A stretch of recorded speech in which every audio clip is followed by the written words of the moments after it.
नमस्कार दोस्तों। Pre read Sanskrit प्रथम परक अपठित श्लोक आपने दिया है, उसके उत्तर पर चर्चा करते हैं। अब श्लोकता उद्यमेन हि सिद्ध्यन्ति कार्याणि न मनोरथै नई सुप्तस्य सिंहसे प्रविशन्ति मुखे मृगा। परिश्रम से ही सभी कार्याणि कार्य सिद्ध्यन्ति सिद्ध होते हैं, न मनोरथई विचार मात्र से, सोचने मात्र से नहीं। सुप्त से सोए हुए सिंह से शेर के, मुखे मुख में मृगा हिरण या पशु न प्रविशन्ति प्रविष्ट नहीं होते हैं, बल्कि सिंह को भी परिश्रम करना पड़ता है, परिश्रम के माध्यम से वो भोजन प्राप्त करता है। अब इसके आधार पर प्रश्न हमसे पूछे जा रहे हैं। पहला प्रश्न था सिद्ध्यन्ति इति स्यात्। सिद्ध्यन्ति इति स्यात्। अब यहाँ पे एक नियम ध्यान रखेंगे अपन कि क्रिया का जो प्रयोग होता है वो कर्ता के अनुसार होता है। तो उद्यमेन ही सिद्ध्यन्ति कार्याणि न मनोरथै, तो कार्याणि प्रथम पुरुष बहुवचन है, तो क्रिया भी प्रथम पुरुष बहुवचन ही होगी। और वैसे भी सिद्ध्यन्ति क्या है, लट लकार है, प्रथम पुरुष बहुवचन है, इसलिए आपका जो विकल्प होगा वो विकल्प कौन सा राइट होगा? हाँ जी बिल्कुल, द विकल्प आपका राइट है, सही है, बिल्कुल आपका सही है। जिनका सही नहीं है आगे से ध्यान रखिए इस नियम का। यदि हम पहचान भी नहीं पाए तो कर्ता के अनुसार क्रिया का प्रयोग होता है, उसके आधार पर हम सही विकल्प तक पहुंच सकते हैं, क्योंकि यहाँ लट लकार प्रथम पुरुष एक वचन भी दे रखा है और बहुवचन भी दे रखा है। दूसरा प्रश्न है सुप्तस्य इत्यत्र प्रकृति प्रत्यय स्यात्। तो स्वप धातु है यहाँ पर और कत प्रत्यय है। स्वप धातु से कत प्रत्यय मिलके सुप्त शब्द बनता है। षष्ठी विभक्ति एक वचन का यहाँ प्रयोग किया गया है, सुप्तस्य। मनोरथई इत्यत्र विभक्ति वचनम स्यात्। मनोरथई में कौन सी विभक्ति, कौन सा वचन है? तो तृतीया बहुवचनम विकल्प सही होगा। कौन सा? तृतीया बहुवचन। उद्यमेन ही सिद्ध्यन्ति रेखांकित पदे लिंगम स्यात्। रेखांकित पद में कौन सा लिंग है?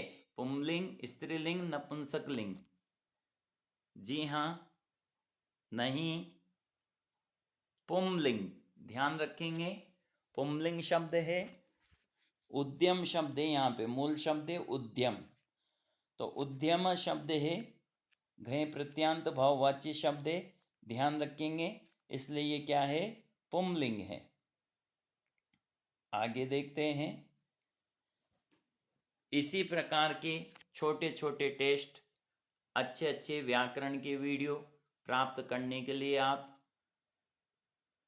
चैनल को सब्सक्राइब करें, लाइक करें, अधिक से अधिक शेयर करें, कमेंट्स बॉक्स में कमेंट करें। अगला प्रश्न है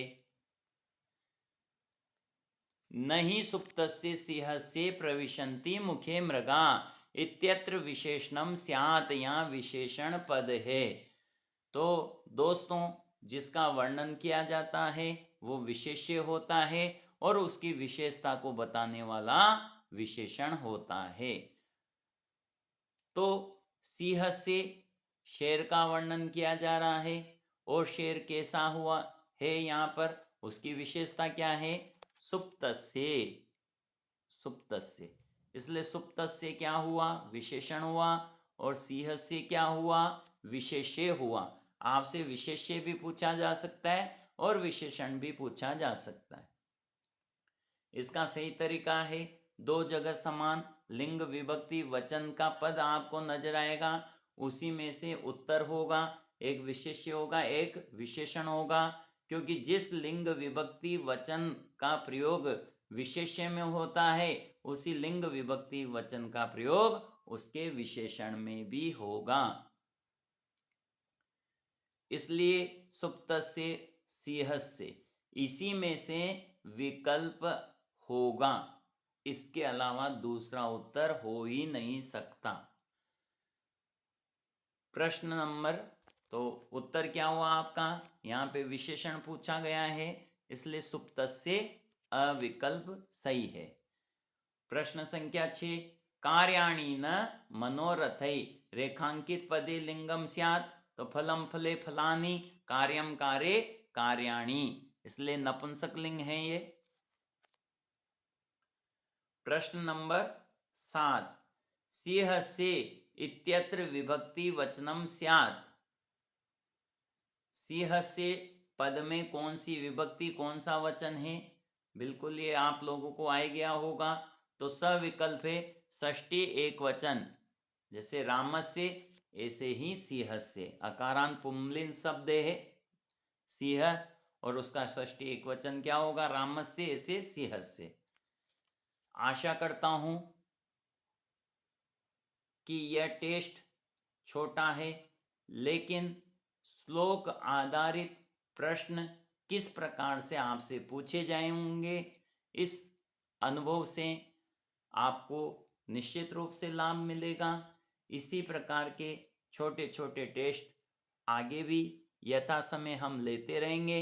उन्हें प्राप्त करने के लिए चैनल को सब्सक्राइब करें, संस्कृत के बच्चों को अधिक से अधिक शेयर करें, हमारे चैनल से जुड़ें। धन्यवाद। जयतु संस्कृतम, जयतु भारतम।